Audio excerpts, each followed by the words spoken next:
je suis Jean-François, un curieux et je pose des questions de médecine.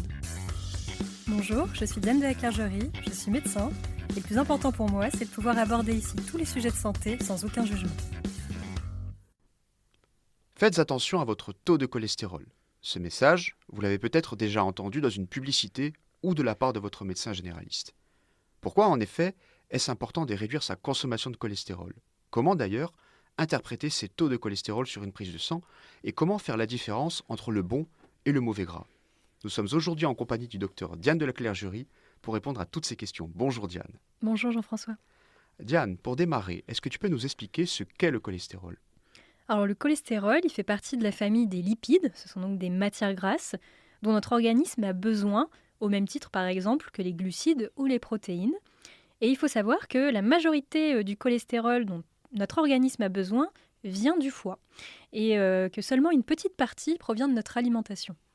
On a déjà évoqué cette question dans notre épisode numéro 13 consacré à la nutrition. Cependant, est-ce que tu pourrais nous rappeler pourquoi dit-on qu'il y a du bon et du mauvais cholestérol? Alors ce n'est pas tellement le cholestérol en lui-même, mais c'est surtout de la manière dont il va être transporté dans notre organisme. Et ça va dépendre en fait s'il est avec du LDL, ce qui va donner donc le LDL cholestérol et qui va favoriser l'apparition de plaques dans les artères, et c'est pour ça qu'on appelle ça le mauvais cholestérol, soit il est rattaché au HDL, ce qui donne le HDL cholestérol, et à ce moment-là, il va plutôt empêcher l'accumulation de ces plaques, et c'est pour ça que là, on va parler de bon cholestérol. Au sujet du mauvais cholestérol, quel est son impact sur la santé? Alors, comme on l'avait expliqué dans notre épisode sur les facteurs de risque cardiovasculaires, l'excès de LDL cholestérol entraîne donc des dépôts sur la paroi des artères qui va entraîner ce qu'on appelle des plaques d'athérome et donner in fine de l'athérosclérose et qui abîme la paroi des artères sur le long terme. Le piège de ce phénomène, c'est qu'il n'y a absolument aucun symptôme. Ça va être silencieux pendant des années, jusqu'au jour où vous allez développer une complication. Et si ça se produit, par exemple, au niveau des vaisseaux du cœur, ça peut provoquer un infarctus du myocarde et donc un arrêt cardiaque. Ou par exemple, dans les vaisseaux du cerveau, cela peut provoquer un accident vasculaire cérébral. Est-ce qu'on peut prévenir son apparition? Comme pour tout facteur de risque cardiovasculaire, oui, on peut essayer de prévenir son apparition en soignant le mieux possible son hygiène de vie. Alors, qu'est-ce qu'on entend par hygiène de vie ? C'est d'abord l'alimentation, et donc pour ça, je me réfère à nouveau à notre épisode sur la nutrition, où on en a longuement parlé. Il y a également l'activité physique, qui est indissociable, et le fait aussi d'être le moins sédentaire possible. Donc ça va être marcher plutôt que de prendre la voiture, prendre les escaliers plutôt que l'ascenseur, etc. Tous ces petits gestes du quotidien qui peuvent vous aider à maintenir votre santé cardiovasculaire. Et puis également, si vous fumez, essayez de diminuer autant que possible, voire arrêter. Ça aussi, ça peut beaucoup vous aider. Maintenant, il y a quand même quelques cas où ça ne suffit pas. Et c'est là où on peut suspecter par exemple une cause génétique. Alors, est-ce que ça veut dire qu'il existe des formes héréditaires à l'excès de cholestérol? Oui, et d'ailleurs, ça s'appelle notamment l'hypercholestérolémie familiale, qui est la maladie génétique la plus fréquente en France. Alors, comment est-ce qu'on peut la suspecter ?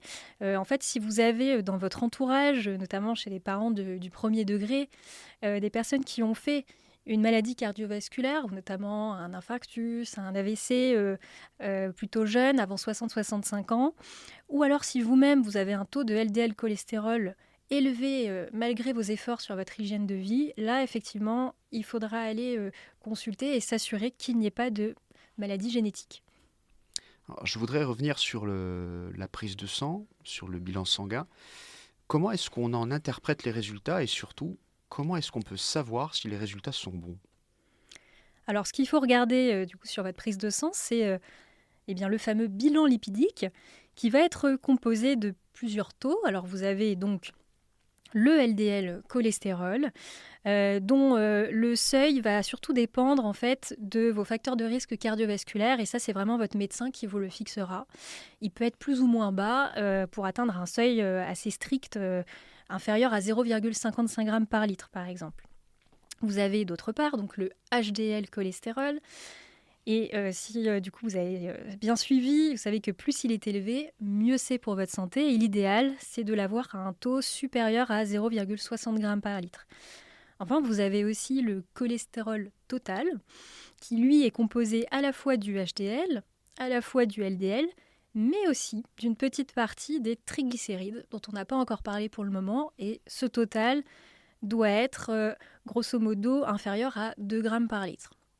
Et sachez que ces triglycérides sont aussi, donc, font partie des lipides et des matières grasses, et eux doivent être idéalement inférieurs à 1,5 g par litre. Alors, tu évoques les triglycérides, qui sont également à surveiller du coup. J'imagine que pour prévenir leur augmentation, c'est la même chose que pour le cholestérol?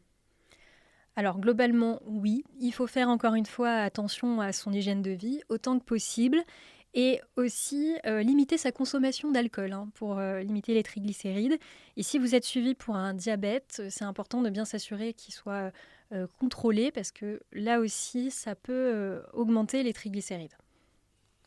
Et si j'améliore mes habitudes de vie et que les taux de LDL et triglycérides sont trop élevés, est-ce qu'il existe des traitements? Alors oui, il existe des traitements qu'on peut mettre en place. Ils ont quand même des effets indésirables, donc on va toujours prendre en compte la balance bénéfice-risque. C'est le cas notamment des statines, qui sont un des médicaments les plus prescrits au monde. Donc ça, il faudra vraiment voir aussi en fonction de votre tolérance, etc. Et c'est vraiment en seconde intention, après application des règles, ce qu'on appelle hygiéno-diététiques, donc avoir la meilleure hygiène de vie possible. Et c'est aussi pour ça que c'est important de contrôler régulièrement votre bilan sanguin et notamment le bilan lipidique au moins une fois par an. Une dernière question, avant de conclure cet épisode, pour aller plus loin. Quelle est la meilleure alimentation pour éviter le mauvais cholestérol du coup? Alors celui que je recommande encore et toujours et que surtout les nutritionnistes recommandent, c'est l'alimentation dite méditerranéenne.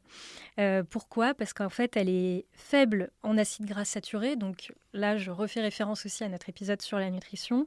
Mais également, elle est très riche en fruits et légumes. Il va y avoir aussi beaucoup de poissons, de volailles, de légumineuses. En tout cas, voilà, l'alimentation méditerranéenne peut vraiment vous aider à préserver votre santé cardiovasculaire. Il est désormais temps de conclure. Le cholestérol n'est pas qu'un chiffre sur une prise de sang, ni un simple argument marketing lorsque vous faites vos courses. C'est un facteur de risque cardiovasculaire important qu'il faut surveiller et prévenir autant que possible. Merci beaucoup Diane pour ces informations. Merci Jean-François. C'est la fin de notre épisode. Bonne journée à toutes et à tous et à la semaine prochaine.